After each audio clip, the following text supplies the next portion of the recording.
Hamas کے سربراہ امریکی نظر میں دہشت گرد۔ امریکہ نے یروشلم کو اسرائیلی دارالحکومت تسلیم کرنے کے بعد فلسطینی عوام پر ایک اور پہاڑ توڑنے کی کوشش کی ہے۔ فلسطینی غیور قوم کی مزاحمت کار تنظیم حماس کو دہشت گرد قرار دینے کی کوششوں کی ابتدا حماس کے سربراہ کو دہشت گرد قرار دینے سے کی گئی ہے۔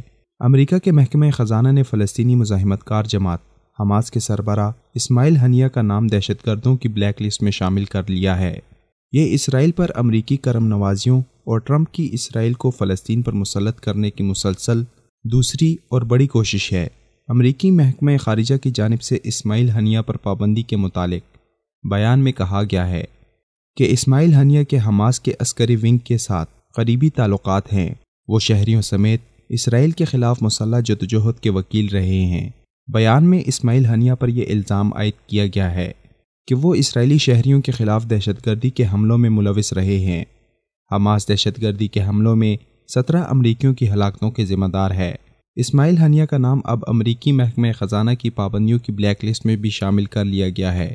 اس کے تحت اگر امریکہ میں ان کے کوئی اثاثے ہیں تو انہیں ضبط کر لیا جائے گا اور کوئی بھی امریکی شہری یا کمپنی ان کے ساتھ کاروبار یا لین دین نہیں کر سکے گی۔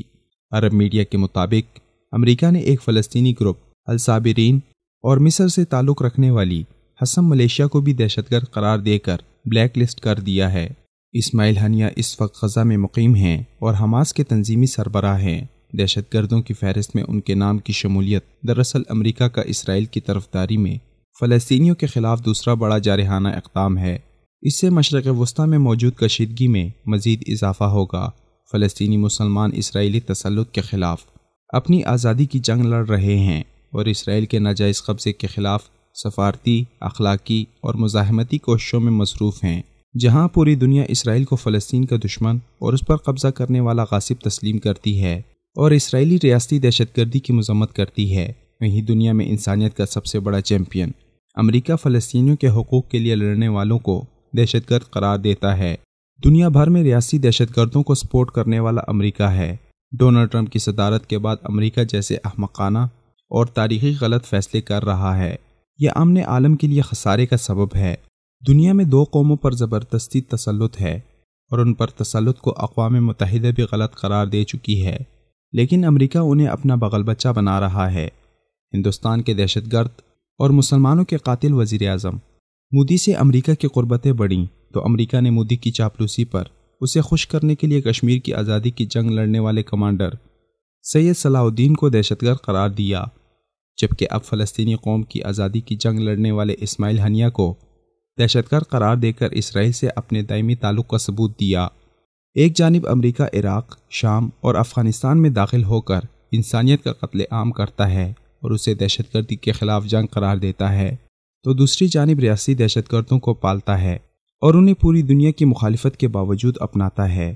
امریکہ کی یہ دوغلی پالیسی اور اس کا شدت پسند رویہ اصل دہشت گردی ہے اور دنیا میں دہشت گردی کا سب سے بڑا سبب بھی امریکہ ہے۔ اب وقت ہے کہ دنیا امریکہ کی زمینی خدائی کو تسلیم کرنے سے انکار کرے، خاص کر مسلم حکمران ایسے فیصلوں کو پاؤں کی ٹھوکر سے مسترد کریں تاکہ دنیا بھر کے مسلمانوں کو اپنی قیادت کی موجودگی کا احساس ہو، ورنہ کشمیر ہو یا فلسطین، شام ہو یا عراق، برما ہو یا افغانستان، مسلمان ہی کا خون بہہ رہا ہے، اور ان تمام مقامات میں مسلمانوں کے قتل عام کے پیچھے امریکہ جیسی عالمی دہشت گرد طاقتیں کار فرما ہیں۔